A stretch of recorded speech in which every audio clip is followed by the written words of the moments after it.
Viewers, this is D.India Focus, the D.Summit, sponsored by Saptagiri Prakashna, and I am Sricharan. The Digital India Summit starts here, viewers. This is the first session where we discuss about the impact of Digital India on our economy and on our finance.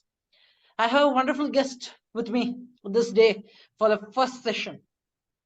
I have Manjunath Koppard with me, MBA Finance, currently pursuing CS Professional.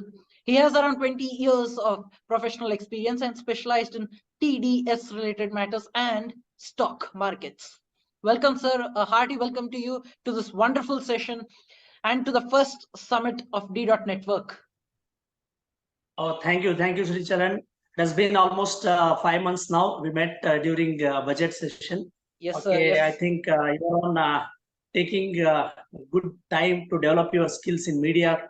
So I congratulate on that and wish you best of luck for all the future endeavors. Thank you, sir. Thanks a lot for joining me in this edition too, so that we are going to have a wonderful session lined up. So let me start with the first question. Before we go to the first question, let me put out the facts. Because Digital India, we are speaking about Digital India where facts matter to us more than anything else. And India has been one of the world's largest digital population with over 624 million internet users as of 2021. And it's projected to reach 829 million by 2025. So it's a huge number. And my first question to you, sir, how has the digital transformation, a huge digital transformation in India, impacted the traditional businesses, the business models, and what opportunities has it created for the new and innovative business ventures? See, first of all, we are into a great topic because it's a future and currently also on top of everything. So what the question you asked is digital transformation and its impact on traditional businesses. The basic thing is the tremendous growth we saw is because of 4G network and pandemic and promotion of technologies by our union government. See, these are the three things which impacted every business. Okay, and especially traditional businesses, what happened, if you see, the early adopters were taxation and the corporate ministry, banking, commerce. These were the early adopters where they moved to digital banking, adopting of softwares for providing their services. And in taxation, they used the softwares for providing timely service like that. But of late, due to change in these 4G network and even pandemic, what has happened is the traditional business were not affected. But due to this, even small players like a cloth store, if you go to a kirana, if you go to even what is called saloons, okay, if you go to beauty parlors, all these got affected because of this digital transformation. But what has happened is during this period, even these small players also started adopting to the latest technology by the way of joining their hands with the big players who are into that business, such as Amazon, Paytm, okay, Flipkart, okay, online businesses. So they started joining instead of conquering them. What they did is they joined the hands and maintained their businesses. This is the special thing that traditional businesses have done. And if you see the banking, what happened is digital lending came in, payments, virtual banks, account opening also virtual, reduction of ATM, introduction of e-rupee, all these were in banking. If you see commerce, what happened? Physical to e-commerce, okay. And currently we are $80 billion plus in e-commerce and expected to go up to 300 billion plus by 2030. Okay. And coming to education, pandemic got into e-learning and training and resources utilization because pandemic was specialized why people were isolated. And coming to media, even new players like you started your own ventures. So digital transformation has changed many businesses even see, news is a small thing if we compare to your news, but if you see national news and all, what has happened? They were nationalized. Now the local news has come into picture. These are the transformations which you have seen. And what also got into the digital transformation, brought innovations and new businesses. Okay, these were the changes which I saw actually. Yes, sir. Yes, sir. As you said, the conquering was one side, whereas collaborating was on the other side. People started collaborating with other businesses. And as you mentioned, e-commerce, I have another fact, sir, because my next question changes over to the e-commerce. You said by Okay. 2030, we will reach out, projected reach out will be around $300 billion. I have one more fact. E-commerce market in India is the fastest growing market across the globe. Let's agree to that fact. And Yeah. it is projected to reach around $200 billion by 2026. So this is a huge number.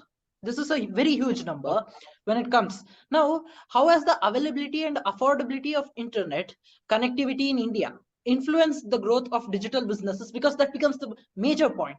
So how do you look at it, sir? See, basically what happened, if we go back to 2000s, it was the big players who implemented software such as Infosys, TCS, all those things. Then in 2002, the Reliance Communication came up with the data packs and mobile affordability. Okay, that was the time these changes were expected. Of late, what happened, because of 4G problems, all those, it got postponed. But latest in 2017, when Jio again came back as a major player, they were given an internet-based communication methodology, a network. Okay, they converted that into a great telecom venture and brought all people around India to the network, which helped for digital transformation. This has helped by way of communication, by way of data access, okay, by way of cheaper rates. These were the things which helped. And in that, even our government has also called UPI. Yes, sir. Okay. Yes, sir. Yes, sir. See, these were the developments, but basically the digital transformation took place because of network and infrastructure changes that were brought in during this period of last 7 to 8 years. Yes, sir, that's true. And I think even you remember during the budget 2023, this budget February, we were speaking about the budget, we were analyzing the budget. At that time, our finance minister, Nirmala Sitharamanji, also spoke about the infrastructure, the digital infrastructure required for digital transactions or digital India, all those things, they Right. kept a separate budget for it. So I think even they are emphasizing a lot on it. My next question to you, Exactly. sir, my next question to you is, because you spoke about the traditional businesses, how they changed to the digital businesses, I would like to ask you, what challenges do the small scale or the medium scale enterprises face in adopting digital technologies? Because it's totally different for them, totally tough to adapt to those changes. Yeah. So what Yeah. are the challenges you think, sir, and what support has to be provided in this process? See, first, one thing I want to tell is, see, MSME sector is the biggest employer in India. Okay, most people don't know. These big companies don't give employment. It is the MSME which gives major employment. Okay, Yes, and sir. considering that during this change, what has happened? What has the MSMEs started facing the heat because of digital transformation. They faced in the way of adopting a new technology or servicing the client. Both ways they started facing the huge this one. The biggest challenge they faced was lack of knowledge and the availability of resources and the funding. These were the three things which created a problem. In this process, what they did is, even our government came into picture and supported MSME budgets. Okay, if you see Correct, sir. Yes. MSME certification was brought in to support the MSMEs in getting the funds, okay, and promotion. Both were given. Now the question is of technology. What methods MSME adopted is, we spoke of collaboration. They started getting the cloud-based technologies, adopted cloud-based technologies, partnered with the electronic commerce people, partnered with digital partners, okay, in way of even WhatsApp also, because WhatsApp, even we have WhatsApp agents who sell the products. And apart from this, even what is the MSMEs, what they did is they changed their methodology and started getting funds using these mudra loans. Okay, and MSME specialized loans have been announced in last 5 years continuously. These helped them to adapt to the latest technology, not by implementing the technology at their own place, but as a supportive service.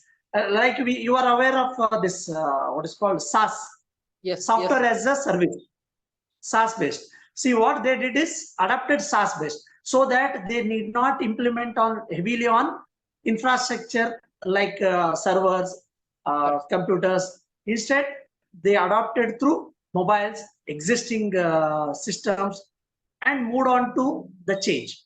This, I think, this is how they responded.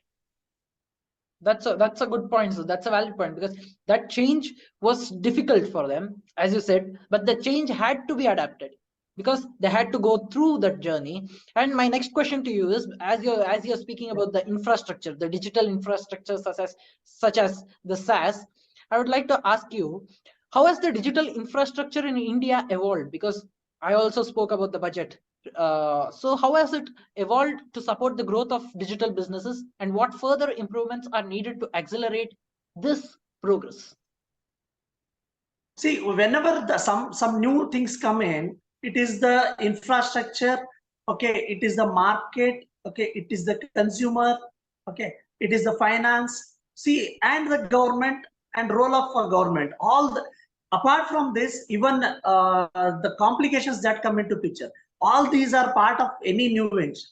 Okay, in this, what infrastructure development, the communication, the network, the transportation, and the cloud, artificial intelligence, okay, these are the things which played a huge role. Artificial intelligence is very latest, and it is still taking its own time to get implemented, but that will be a big change maker. Okay, and we have also blockchain, virtual reality, all these. See, identifying new technology is not one thing. Getting promotion for such technologies through government is very important. And we have a very proactive government which even adopts for its own governance, and as well as promotes those technologies to usage. That is the big thing which is happening right now. Correct, sir. Correct. That's true, because the government is pushing for digital India. That's the reason I took up this subject, because it is a heated subject. People are speaking about digital India. People are speaking about how digital India is. That becomes a major point when we speak on a platform where we see on the basis of the entire world. So my point, Yes. my next question is about COVID. When COVID came in, people had to adapt to something else for their business to run, and they didn't know where to Yes. go. So COVID-19 pandemic actually affected the digital business landscape in India. And according to Yes. you, how did it affect, and what are the lessons to be learned? Before that question, I would also like to put out few numbers, sir. Few numbers which show that how we are growing. The digital economy is expected to contribute to around 12 to 13% of India's GDP by 2030, where it's 4 to 5% in 2020. So 10 years gap, it's around 12%. It's around at least 8% growth in GDP digital economy is contributing to. So I would like to ask you how this COVID-19 pandemic has changed, how the digital payment, the digital system has evolved. Yes. See, pandemic is one special lifetime opportunity, actually speaking. We thought it as a problem initially, and later we converted it to as an opportunity, because during that period, you came across a COVID app. developed by India, now adopted by 42 countries.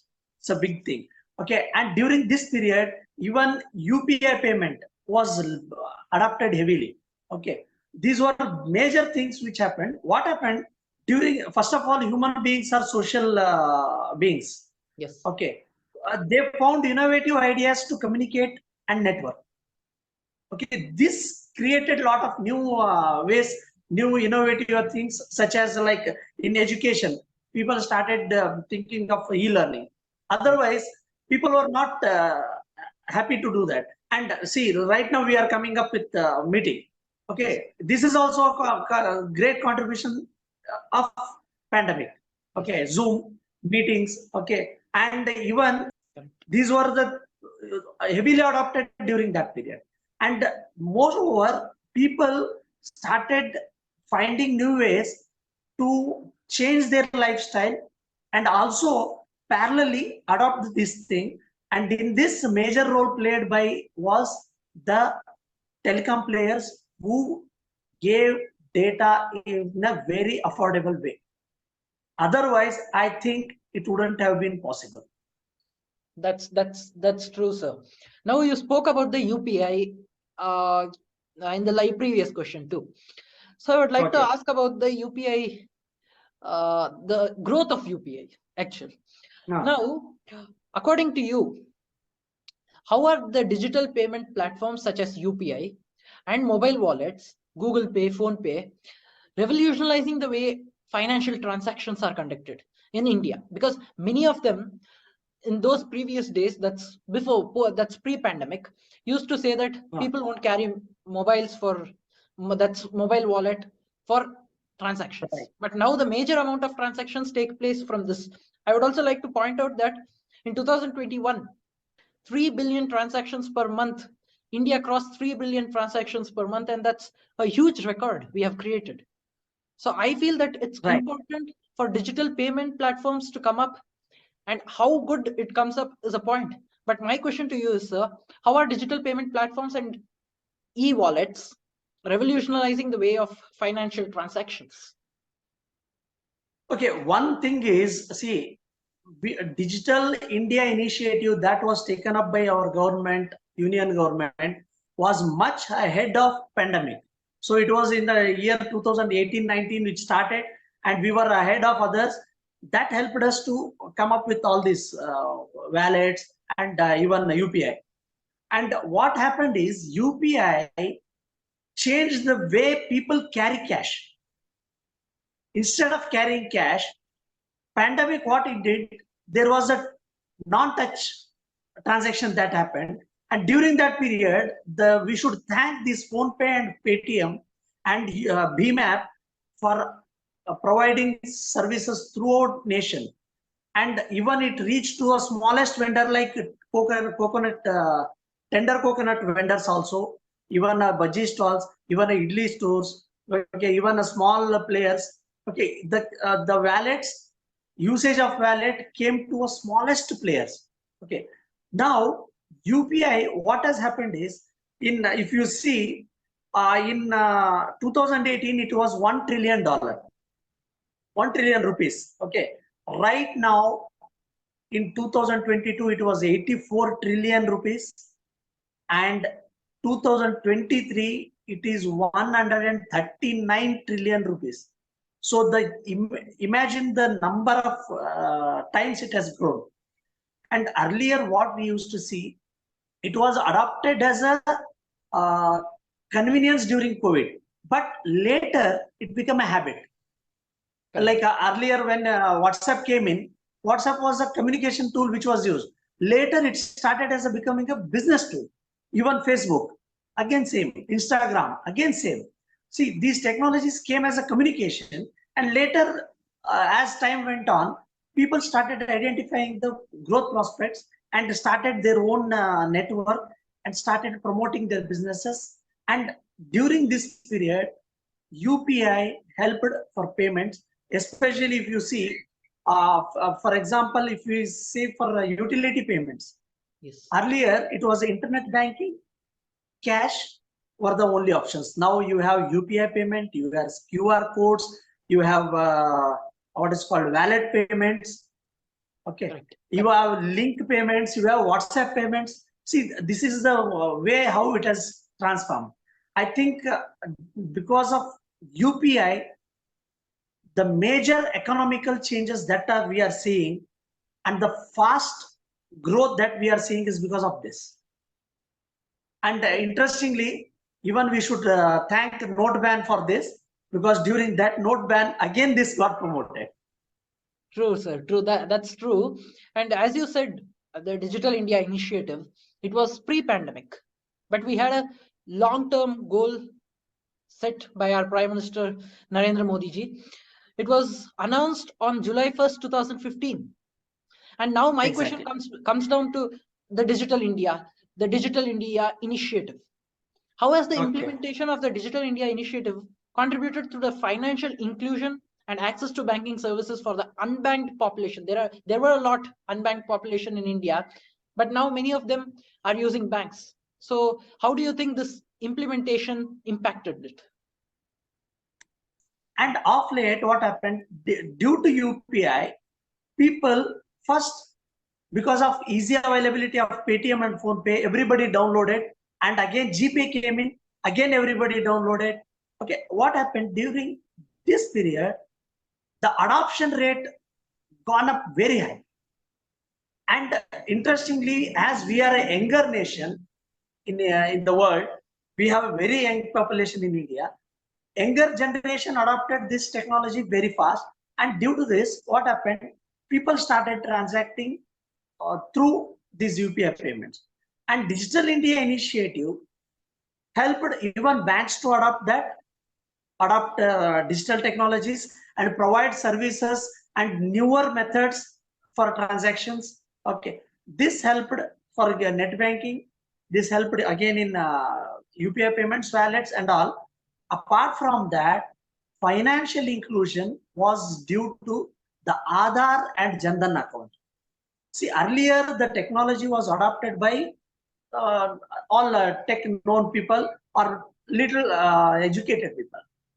Because of Jandan, there were huge accounts opened by common people, and around 40 crore people joined into the banking system. It's a huge number. 40 crore is not a small thing. And interestingly, we have around 2.5 lakh crore lying in those accounts right now. So that means 2.5 lakh crore has come into the banking system, and that has started helping again in digital transformation. So I think that steps taken by government in digitalization or Digital India has definitely helped. So you spoke about the Digital India and people coming to the banking sector. That's many of them have bank accounts today. But I feel that it is a potential risk because there are many potential risks and challenges associated to the increased reliance or reliability on digital technologies. Right. What do you think about it, sir? What's your opinion? Because many are losing money today through these digital transactions. I have seen many of my friends, many of my team members who are losing money. So there are some risks. So what do you think about it, sir? See, any new technology, it always comes with a risk. See, if you come across the earlier days of automobiles, when Maruti came in, there were huge risks of accidents. Everything were there in earlier days. As technology progressed, the problem what we face is potential risk is the time gap between the new technology and the time taken for bringing a law for that. This is the time which is very highly risky period. Correct. People, new technology is offered and people adopt it, but we don't have a law to tackle it. It brought in fake news, okay, fraud in banking. It also brought digital lending, illegal digital lending. Okay, it also brought wrong delivery of products. It also brought aggressive promotion of education, especially recently we came across Byju's cases in Delhi. Correct. They harassed and bought people for that. Okay, and even lesser accountability for that. But these are the early. We should be aware of technology and adapt according to the need. not as it comes immediately. Say, Yes. for example, if you come across earlier, there were pagers before mobiles. During mobiles, there were pagers. Okay. And the mobiles came in and added the messaging feature in mobiles, and pager lost the technology. One side. Another side, what happens when we adopt a technology and we start people getting misused. Even the telecom companies misused messaging apps. Yes, They started something called as VAS, value added service, and started charging people, and people are not aware of. Forget about the small new technology. I'm talking about the old technology where people got frauded by the big companies, including all these telecom players. Okay, but later what happened? The new rules come in, new laws come in, and one more thing is we should always think is like fraudsters are always ahead of government. correct. So as a common man, it is our duty to be careful while adopting any technology and take at least few cares. For example, always be online is a greatest risk. Okay. And clicking on every link is a greatest risk. Okay. These are the few things which we can. And OTP nowadays, OTP, providing OTP for unknown people is a greatest risk. These, if we avoid, I think digital adoption is good. Okay. And coming to our government, I think they are proactive and coming up with the greatest laws. Because of that, now you are seeing even social medias are getting regulated. Otherwise, earlier fake news were very high. If you see 2014 elections and 2019 elections, the difference of fake news has come down. For G20 nation meeting, and we will be a leader in coming days. Thank you, With sir. this, I think I'll conclude my views. Yes, sir. Yes, sir. Yes, sir. Thanks a lot, sir. Thanks a lot for joining us in this wonderful and an interesting session, the first session. Thanks a lot, sir. Thanks a lot. Thank you very much for giving me opportunity, and it is a very big topic. We try to cover it as much as possible. And above this, I want to tell you one thing. India is trying to get its own operating system, its own email, okay, its own new technologies. So I think we are ahead of others. And what we will see is what technologies will develop will be adopted by the world in upcoming days. With that, I think it was great having interaction. It was my pleasure, sir. Thank you. Thanks a lot for joining me in this edition, in this session. Thanks a lot, sir. Yeah, thank you.